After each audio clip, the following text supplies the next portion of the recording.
चलिए नमस्कार छात्रों, इस साइड का आपका क्वेश्चन नंबर है 9। आपसे कहा दो त्रिभुज एक दूसरे के समरूप होंगे। नंबर एक आपको दिया कि यदि इनके संगत कोण बराबर हो, ठीक कंडीशन आपकी सही है। अगर संगत कोण बराबर है तो त्रिभुज समरूप आपका होता है। नंबर दो आपसे कहा इनकी यदि इनकी संगत भुजाएं समानुपाती हो, मतलब एक ही अनुपात में होने कहते हैं समानुपाती हो। दोनों आपकी कंडीशन सही है, आपका विकल्प सही है। ए मतलब ए और बी दोनों किसी त्रिभुज की समरूप होने कंडीशन आपकी होती है। नंबर एक तो उनके संगत कोण बराबर हो या इनकी संगत भुजाएं समानुपाती हो, मतलब एक ही अनुपात में करें तब आपके त्रिभुज समरूप होते हैं। ठीक है छात्रों, अब इसे आगे देखिए क्वेश्चन में आपका 10 है। ठीक है, इसका आपका विकल्प सही है ए और सी दोनों वाला। ठीक है, इसका आप देखिए सी सही है इसका। अब इसमें आपसे कहा क्वेश्चन नंबर 10 में आपसे कहा त्रिभुज त्रिभुज ओडीसी समरूप त्रिभुज है आपका। त्रिभुज ओबीए ठीक है आपका समरूप है। और आपको दिया है यदि यदि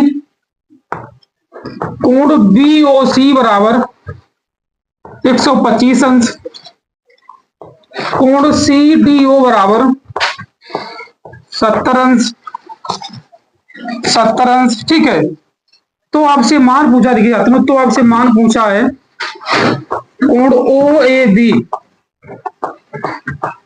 कोण ओ ए बी का मान कितना हो। देखिए छात्रों, पहले आप ये आपके दोनों त्रिभुज समरूप है, ये समरूप है इसका ये। ठीक है, ये आपकी एक रेखा जो है 180 अंश की होती है। इतनी आपको 25 दी है 125, तो ये आपका बची भाई ये वाली रेखा जो आपकी है तो आपकी 55 होगी, क्योंकि ये रेखा 180 अंश की होती है, आपकी 55 होगी। ठीक है, ये आपका 55 आ जाएगा। ठीक है, अब आपको मालूम त्रिभुज डीओसी तीनों मतलब देखिए त्रिभुज के तीनों कोण मान 180 हो जाना चाहिए। ठीक है, जब ये आपका 55 है तब ये आपका 70 है, बचा हुआ 180 में से इन दोनों का यूं कर इसे बढ़ा दिया, बचा आपका सी आ जाएगा। ठीक है, जो आपका सी है भाई आपका ए होगा, जो आपका डी है भाई आपका बी होगा। ये आपकी देखिए एकांतर कोण रहेंगे। ठीक है, तब देखिए छात्रों, तो आप लिखिए त्रिभुज त्रिभुज ए ओ बी तथा त्रिभुज डी ओ सी में पहले आप देखिए छात्रों, पहले आप लिखिए कोण बी ओ सी प्लस कोण डी ओ सी बराबर 180 आपकी एक रेखा होगी। ठीक है, आपको बी ओ सी दिया, बी ओ सी आपको दिया 125 है। अब लिखिए 125 प्लस कोण डी ओ सी बराबर 180 कोण, तो लिख चाहते हैं कोण डी ओ सी बराबर 180 माइनस के 125, बच्चा आपका कोण डी ओ सी बराबर 55 अंश। ठीक है, ये आपका कोण डी ओ सी आ गया। आपको चाहिए कोण बी ओ ए बी, मतलब ओ ए बी जो आपका ये कोण है इसी का ये बराबर होगा। कब आप लिख दी जाता हूं त्रिभुज त्रिभुज डी ओ सी में त्रिभुज के तीनों कोण मान 180 अंश है, ये आपका 55 आ गया ये वाला। ठीक है, तब लिखिए कोण डी ओ सी प्लस कोण सी डी ओ प्लस कोण डी सी ओ बराबर 180 अंश। ठीक है, ये आपको आ गया कितना 55 है, ये आपका 70 है, आपको ये चाहिए कोण डी सी ओ। देखिए छात्रों 7 5 12 मतलब 70 और 55 आपके 125 होंगे, तभी आपको होगा कोण डी सी ओ बराबर 180 माइनस के 125, बच्चा आपका कोण डी सी ओ बराबर 55 अंश। ठीक है, कोण आपका सही है, कोण डी सी ओ आपका ये 55 अंश है। ठीक है, अब इससे आगे आपसे कहा दिया तो आप लिखिए तो कोण डी सी ओ बराबर 55, कोण डी सी ओ बराबर कोण है ओ ए बी के, तो आपका कोण ओ ए बी भी हो जाएगा 55 अंश। ये आपका इसका आंसर है क्वेश्चन नंबर, ठीक है, 10 का। अब इससे क्वेश्चन नंबर 11 देखिए छात्रों, पहले ऐसा क्वेश्चन नंबर आप इससे आगे 11 देखिए, पहले इसे नोट करिए।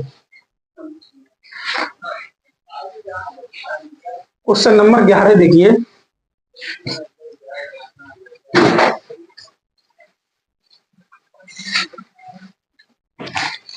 ठीक है ना। 11 में आपसे कहा है साइन थीटा बराबर कोस थीटा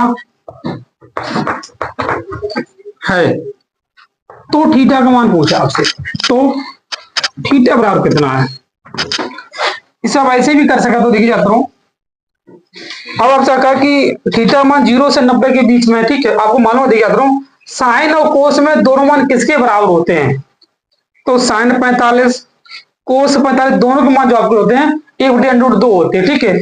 ऐसे आप कर सकते हैं, ऐसे लिखिए, आपको उसे नीचे ले आओ, आपको देखिए साइन थीटा बटे कोस थीटा बराबर 1। अब का साइन बटे कोस 10 हो जाता है, टेन थीटा बराबर 1।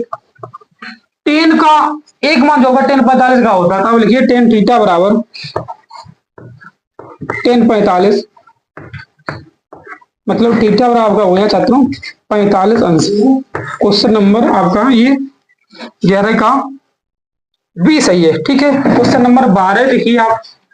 12 में आपसे कहा छात्रों साइन 15 बटे कोस 15 थोड़ी कोस 75, ये सब थोड़ी ऊपर वाले दिया छात्रों। साइन 90 माइनस के 75, 90 में से आप 75 घटाओ के 15 बचे, ठीक, बात भी एक ही है, बटे कोस 75। साइन 90 माइनस से आपका कोस होता कोस 75 बटे में कोस 75। अब इससे कैंसिल, बटे में काट के आपका एक बचा, ठीक है। क्वेश्चन नंबर 12 का आपका ये एक सही है। इससे एक क्वेश्चन नंबर देखिए जाता हूं 13 देखिए, ठीक है, पहले इसे आप नोट करिए। क्वेश्चन नंबर 13 देखिए, क्वेश्चन नंबर 13,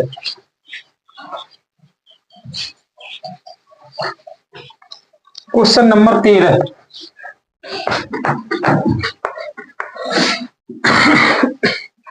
सॉरी आपसे कहा साइन थीटा माइनस के कोस थीटा बराबर 0, तो मान आपसे पूछा, देखिए चाहता हूं साइन की घात 4 थीटा प्लस कोस की घात 4 थीटा का मान कितना होगा, ठीक चाहता हूं। अब कोस को उधर भेज दो, इससे पहले वाले सवाल में जिसे मैंने मान निकाला, ठीक है, 45 आपका आएगा, इसे आप देख चाहता हूं। अब होगा साइन थीटा बराबर कोस थीटा, अब कोस नीचे ले आओ तो साइन थीटा बटे कोस थीटा बराबर 1। साइन बटे कोस आपका 10 होता, तो टेन थीटा बराबर 1। 3 में ये मान आपका होता है 10/45 का, 10/45 थीटा बराबर 45, यही मान थीटा का आप इसमें रख दीजिए। अब देखिए छात्रों साइन की घात 4/45 प्लस कोस की घात 4/45। अब हम की साइन 45 मान आपका होता है 1/√2 की घात 4 प्लस 1/√2 की घात 4। तब देख जाता हूं 1/2 फिर 1/2, क्योंकि घातें 4 आपकी है तो 1/2 बचेगा, ठीक है, प्लस 1/2 फिर 1/2, ये होगा 1/4 प्लस 1/4, इसे जोड़िए 2/4। अब इसे आप काटिए, तो आपका 1/2 इसका आंसर है क्वेश्चन नंबर 13 का, ठीक है। अब इस सारी क्वेश्चन नंबर आप 14 देखिए, पहले इसे नोट करिए, ठीक है।